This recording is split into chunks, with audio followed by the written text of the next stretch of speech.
কাবিলপুরের রাস্তা পরিদর্শনে জঙ্গিপুরের সাংসদ খলিলুর রহমান। সাগরদিঘির কাবিলপুরের রাস্তা দীর্ঘদিন থেকে বেহাল অবস্থায় পড়ে থাকার জন্য লাগাতার বিক্ষোভ করে চলেছেন কাবিলপুর অঞ্চলের বাসিন্দারা, যার জেরে শুক্রবার সকাল 10টার সময় বালিয়া থেকে টিকটিকিপাড়া মোড় পর্যন্ত প্রায় 8 কিমি রাস্তা পরিদর্শন করলেন জঙ্গিপুর লোকসভার সাংসদ খলিলুর রহমান, মুর্শিদাবাদ জেলা পরিষদের সভাধিপতি রুবিয়া সুলতানা সহ ঊর্ধ্বতন কর্তৃপক্ষরা। রাস্তা পরিদর্শন করার সময় সাংসদ খলিলুর রহমানকে কাবিলপুরের রাস্তা পিডব্লিউডি এর আয়তায় নিয়ে আসার দাবি তোলেন কাবিলপুরবাসী। প্রসঙ্গত উল্লেখ্য, লোকসভা নির্বাচনের প্রচারের সময় খলিলুর রহমান কাবিলপুর বটতলা মোড়ে বিক্ষোভের মুখে পড়েন। সেই সময় তিনি বলেছিলেন, নির্বাচিত হয়ে আমার প্রথম কাজ হবে কাবিলপুরের রাস্তা তৈরি করা। পরিদর্শন শেষে সাংসদ খলিলুর জানান, কাবিলপুরবাসীকে দীর্ঘদিনের ভোগান্তি যেন আর পোহাতে না হয়, তার জন্য শীঘ্রই সঠিক পরামর্শ নিয়ে রাস্তার কাজ শুরু হবে বলে জানান।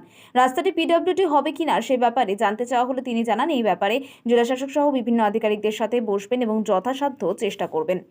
আমাদের যেটা মূল ফোকাস একটা পিডব্লিউডি রাস্তাটা যাতে ওটাই মূল ফোকাস।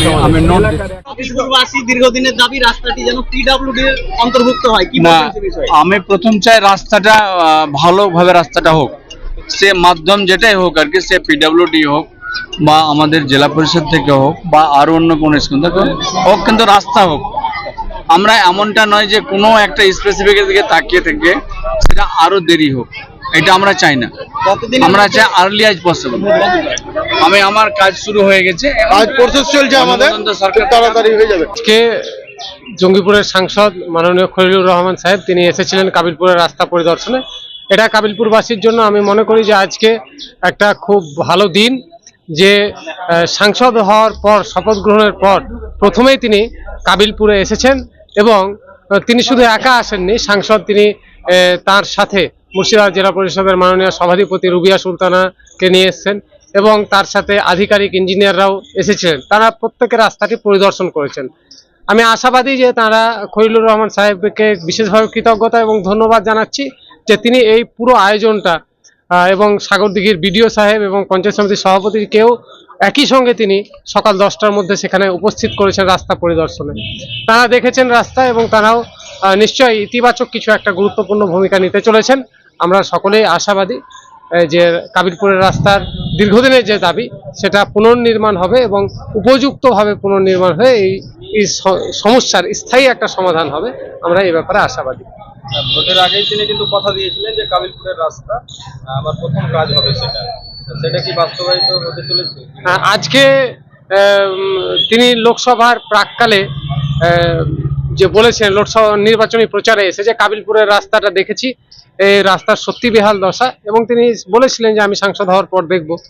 তো আজকে যখন তিনি এসেছেন সাংসদ হওয়ার পরে, তিনি ভুলে যাননি কাবিলপুরবাসীকে, তখন নিঃসন্দেহে এটা আশাব্যঞ্জক।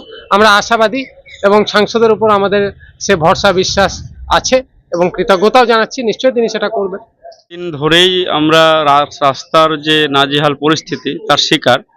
এর জন্য প্রশাসনিক তরফ থেকে এবং আধিকারিকদের তরফ থেকে বহুবার আমাদের প্রচেষ্টা করা হয়েছে যাতে রাস্তার সমস্যার সমাধানটা হয়। তো বারে বারে আমরা এর আগে আমরা আশ্বাস পেয়েছি যে মাননীয় খলিলুর সাহেব উনি আন্তরিকতার সঙ্গে আমাদের সমস্যার সমাধান করবেন, এমনটা আশ্বাস দিয়েছিলেন ভোটের আগেই। এবং উনি বলেছিলেন যে ভোটের পরে যদি কোনো একটা মাত্র কাজ হয় তো সেটা কাবিলপুরের রাস্তা হবে। তো হয়তো উনি ওনার কথা রাখতে চলেছেন, এ বিষয়ে আমরা আশাবাদী। কিন্তু তার সঙ্গে সঙ্গে একটা আশঙ্কাও আমরা উড়িয়ে দিতে পারছি না, কারণ আমাদের এই যে রাস্তা কাবিলপুরের বালিয়া থেকে টিকটিকাপাড়া যে রাস্তাটা কাবিলপুর হয়ে, এই রাস্তাটাতে প্রতিদিন ভারী গাড়ি অনেক চলে এবং তার সঙ্গে সঙ্গে দূরপাল্লার অনেক বাস, কলকাতা, দুর্গাপুর, মালদা, এরকম দূরপাল্লার এক্সপ্রেস বাস, স্টেট বাস সেগুলা কিন্তু আমাদের এই এলাকা দিয়ে চলে। সুতরাং এই রাস্তাটা যদি গতানুগতিকভাবে আগের মতোই পুনর্নির্মাণ হয় তাহলে কিন্তু সমস্যার স্থায়ী সমাধান হবে না। তাই আমাদের এখানে জোরালো একটা দাবি বরাবরের জন্য আছে, এখনো আমরা রাখছি যে রাস্তাটা এমন একটা কর্তৃপক্ষ আমরা চাইছি পিডব্লিউডি এর আন্ডারে উপযুক্তভাবে ড্রেনের ড্রেন সহ জল নিকাশি ব্যবস্থা সহ রাস্তার পুনর্নির্মাণ হোক, যাতে গ্রামবাসী একটা স্থায়ী সমাধান পায়। আমি প্রথমে সাগরদিঘিবাসীকে কৃতজ্ঞতা জানাই যে তিনারা যেভাবে সাগরদিঘির মানুষ তৃণমূল কংগ্রেসকে, মমতা ব্যানার্জির আদর্শ এবং ত্যাগকে তিনারা সমর্থন জানিয়ে বিপুল মার্জিনে লিড দিয়েছেন, তার জন্য আমি কৃতজ্ঞতা জানাচ্ছি।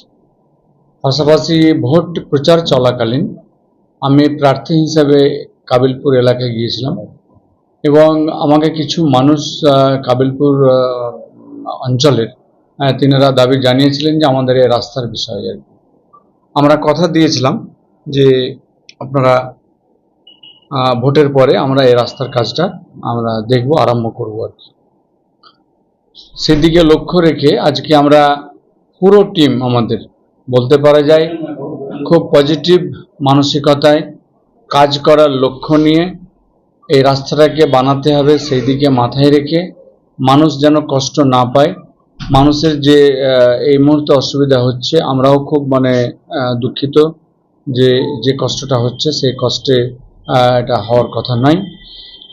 যার জন্য আজকে আমরা ফুল টিম, আজকে আমাদের সঙ্গে ছিলেন, আমি সাংসদ হিসেবে ছিলেন আমাদের জেলা পরিষদের যিনি সর্বময় সভাধিপতি আর কি মহাদয়া রুবিয়া সুলতানা, ছিলেন আমাদের বিডিও সাহেব, ছিলেন পঞ্চায়েত সমিতির আমাদের সভাপতি মশিউর রহমান এবং আমাদের ওই এলাকার ছিলেন জেলা পরিষদের সদস্য সাজিবাদী।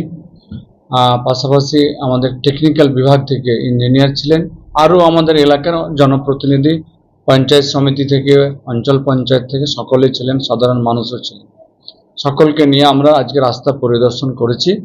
আমরা এই মুহূর্তে বিডিও অফিসে বসে আমরা এই রাস্তাকে কত তাড়াতাড়ি করতে পারা যায় এবং রাস্তাটা যেন ভালোভাবে হয়, যেভাবে জায়গায় জায়গায় জল জমে আছে সেটাকে কিভাবে ড্রেনের বানিয়ে আমরা ওই জলটাকে যেন রাস্তায় না থাকে, তাহলে রাস্তাটা ভালো থাকবে আর কি। সেই দিক নিয়ে কথা হয়েছে। আমি ইতিপূর্বে ইলেকশনের পরে আমি আমাদের জেলা শাসক এবং জেলা পরিষদের সভাধিপতি দুজনকে আমি মৌখিকভাবে জানিয়েছিলাম আগামী সোমবার আমি বহরমপুর যাব, আমি আমাদের জেলা শাসককে লিখিতভাবে আমি দেব, যে বিভাগ থেকে হোক না কেন আমরা চাই কাবিলপুরের সেই রাস্তা যত দ্রুত হয় সেই রাস্তা নির্মাণ হোক। কাবিলপুরবাসীর দাবি যে কাবিলপুরের রাস্তাটা পিডব্লিউডির আওতায় আনা হোক। হয়তো ওনারা বুঝতে পেরেছেন হয়তো পিডব্লিউ থেকে ভালো হবে, তো সেটা আমরা নিশ্চয়ই সেটাও আমরা চিঠিতে উল্লেখ করব আর কি। আমাদের প্রপোজাল যেটা দেব আর কি রাজ্য সরকার এবং জেলা শাসককে, সেটাতে আমরা পিডব্লিউর কথাটাও উল্লেখিত করব। আচ্ছা, গত দুদিনে দেখা গেছে যে মুর্শিদাবাদের 7।